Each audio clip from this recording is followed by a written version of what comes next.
Assalamualaikum warahmatullahi wabarakatuh. Perkenalkan, nama saya adalah Kandias dari Universitas Cyber Asia.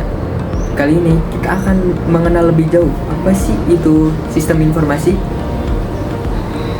Jangan sampai terlewat ya. Halo semuanya, hari ini kita akan mengobrol soal transformasi digital di bisnis dan organisasi.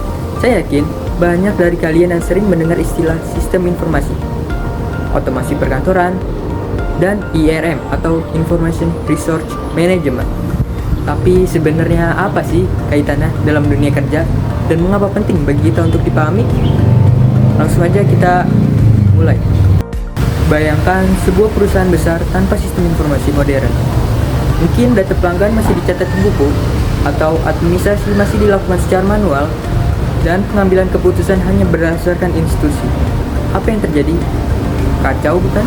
Nah, di era digital ini, sistem informasi bukan lagi sekedar pelengkap, tapi sebuah keputusan utama untuk efisiensi, efektivitas, dan daya saing. Jadi, dalam vlog ini, kita akan membahas 3 topik utama: siklus hidup sistem dalam pengembangan sistem informasi, otomasi perkantoran, dan peran IRM dalam organisasi. Simak sampai akhir ya.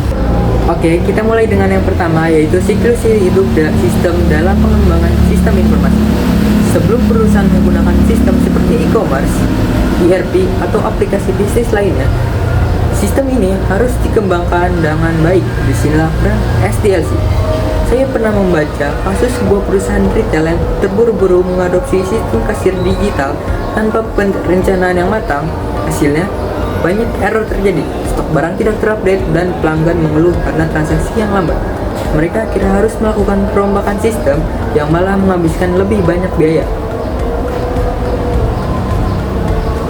Siklus hidup sistem informasi terdiri dari 6 tahapan utama, yaitu yang pertama ada planning, menentukan kebutuhan sistem, yang kedua ada analisis, memahami keperluan bisnis dan pengguna, yang ketiga ada desain, merancang UI UX dan struktur database, yang keempat adalah implementation, yaitu membuat dan menerapkan sistem, yang kelima ada testing, testing itu mendeteksi error sebelum digunakan, yang keenam ada maintenance atau update dan perbaikan sistem. Contoh kasusnya itu, pernahkah kalian menggunakan aplikasi Mojabaki? Bayangkan kalau bank langsung meluncurkan aplikasi tanpa tahap pengujian. Mungkin akan ada banyak bug yang menyebabkan transaksi gagal atau sistem crash saat traffic tinggi. Karena itulah tahapan SDLC sangat penting. Jadi, kalau kalian ingin membangun sistem informasi yang efisien, pastikan melewati semua tahapan SDLC dengan baik ya. Lanjut ke topik yang kedua, yaitu otomasi perkantoran. Pernahkah merasa pekerjaan kantor terlalu banyak? Atau input data masih secara manual, atau pencatatan keuangan masih berantakan? Nah, inilah pentingnya otomasi. Mengapa otomasi itu sangat penting? Yang pertama yaitu dapat mengurangi human error, atau data lebih akurat, tidak ada salah input. Yang kedua dapat meningkatkan produktivitas.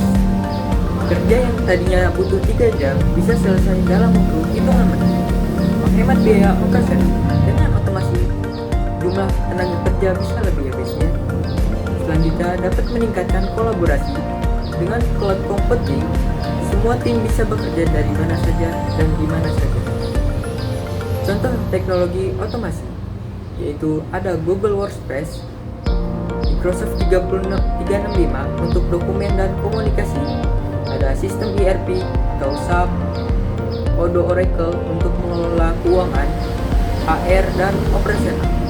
Ada AI chatbots untuk customer service 20/7, dan RPA atau robotik untuk pemrosesan administrasi seperti invoice processing. Studi kasus dalam otomasi perkantoran. Sebuah perusahaan logistik di Indonesia mengalami pertumbuhan besar setelah menerapkan ERP. Sebelumnya, mereka masih menginput data secara manual, sering salah hitung, dan pengiriman terlambat. Tapi setelah otomasi, operasional mereka menjadi jauh lebih baik. Jadi, kalau kalian ingin bisnis lebih kompetitif, otomasi adalah solusi. Sekarang kita masuk ke IRM atau Informasi Resource Management. Apa itu IRM? IRM adalah strategi perusahaan dalam mengelola informasi agar lebih optimal. Apa sih pentingnya IRM dalam organisasi? Yang pertama yaitu meningkatkan keamanan data, menghindari kebocoran informasi dan cyberthreat. Yang kedua, ada mendukung pengembalian keputusan, data yang lebih baik, keputusan yang lebih akurat. Yang ketiga yaitu dapat mengoptimalkan infrastruktur IT, pengelolaan perangkat keras lunak dan perangkat keras lebih efisien. Contoh penerapan IRM yaitu seperti Tokopedia, Shopee yang menggunakan data pelanggan untuk strategi pemasaran. Selanjutnya ada bank dan fintech menggunakan data transaksi untuk menganalisis risiko kredit. Yang ketiga ada rumah sakit yang menggunakan sistem EHR atau Electronic Health Record untuk rekam medis. Kasus dalam IRM yaitu bayangkan sebuah rumah sakit tanpa sistem IRM. Dokter harus mencari berkas pasien secara manual, diagnosa menjadi lambat, dan pasien bisa mendapatkan perawatan yang salah. Dengan IRM, semua data tersimpan dalam satu sistem, memudahkan dokter yang tadinya memberikan pelayanan yang cepat dan akurat. Jadi, IRM bukan hanya soal teknologi, tetapi juga tentang bagaimana perusahaan mengelola aset informasinya dengan baik. Jadi hari ini kita sudah membahas tentang siklus hidup sistem, otomasi perkantoran, dan peran IRM dalam organisasi. Menurut kalian, bagian mana yang paling menarik? Sekian dari saya. Wassalamualaikum warahmatullahi wabarakatuh.